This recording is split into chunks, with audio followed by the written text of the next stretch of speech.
ही पुस्तिका निवडणुकीच्या पार्श्वभूमीवर महाराष्ट्राचा बेरोजगार नामा म्हणून, तर त्यातनं शासकीय आकडेवारी त्यातनं काय नक्की चित्र दिसतं हे थोडंसं मतदारांना कळावं आणि काय त्याच्यात असं.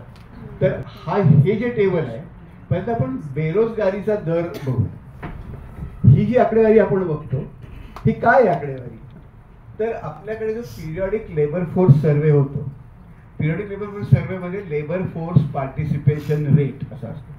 लेबर फोर्स पार्टिसिपेशन रेट म्हणजे काय की एकूण समजा 100 महिला काम करण्याच्या वयात असतील किंवा 100 पुरुष असतील 15 ते 59 वयातले, आणि त्यातले समजा 40 या 100 पैकी समजा 40 आयदर काम करत असतील किंवा काम शोधत असतील, तर त्यांना आपण इन द लेबर फोर्स म्हणतो. आणि काम न करणारे किंवा काम न शोधणारे यांना आपण out of the labour force म्हणतो. लेबर फोर्स मध्ये कोण, या 100 पैकी जर 40 व्यक्ती या आयदर काम कुठेतरी करत असतील कुठल्याही स्वरूपाचं किंवा काम शोधत असतील, मिळत नसेल तरी शोधत असतील म्हणजे बेकार असतील, तर यांना आपण लेबर फोर्स म्हणजे ते तेवढी श्रमशक्ती उपलब्ध असते आपल्याला लेबर म्हणून.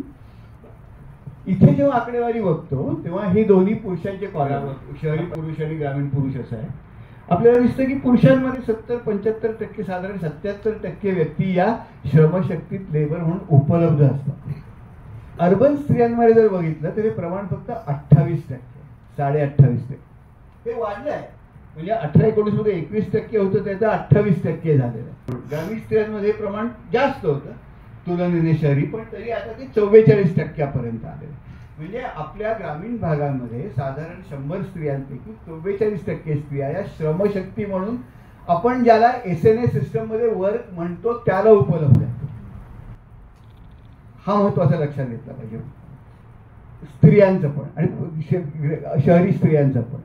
आता आपल्या पुढे जेव्हा हा मुद्दा सातत्याने मांडला जातो की आपला लेबर फोर्स पार्टिसिपेशन रेट कमी आहे तो वाढला पाहिजे, तेव्हा आपण मगाशी जे बघितलं की जे आपण मोजत नाही होत ते काम किती करतायत स्त्रिया, आणि स्त्रियांना पुरुषांच्या तुलनेत किती मोकळा वेळ कमी मिळतं.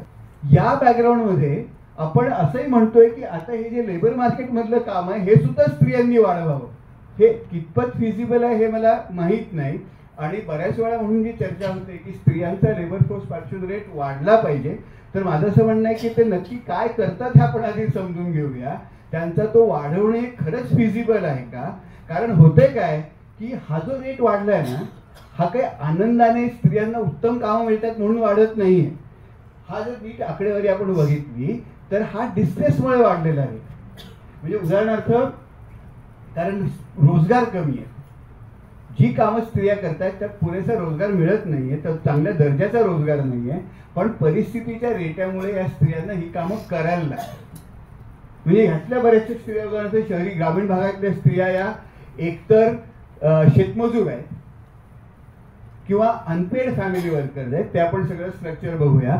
आणि म्हणून आपण हे लेबर फोर्स पार्टिसिपेशन रेटचा वगैरे विचार करताना थोडा तो काळजीपूर्वक, म्हणजे माझं शेवटी मी असं म्हणणार आहे की गरज आज कशाची आहे, गरज आज स्त्रियांसाठी एकतर चांगला दर्जेदार रोजगार निर्माण करण्याची आहे, नंतर ते जे इतर अनपेड फॅमिली वर्क करतात त्याची नीट नोंद घेण्याची आहे, आणि ते काम त्यांना अधिक सुकरपणे कसं करता येईल हे बघणं आवश्यक. या 3 दिशांनी आपण गेलं पाहिजे. आणि आपण फक्त जेव्हा लेबर फोर्स पार्टिसिपेशन रेटवरच चर्चा करतो, ही जी आमच्या अर्थशास्त्राच्या पॉलिसी सर्कलमध्ये कायम तीच होते आहे, तर ती मला वाटतं ही मिसप्लेस्ड आणि मिसगायडेड चर्चा.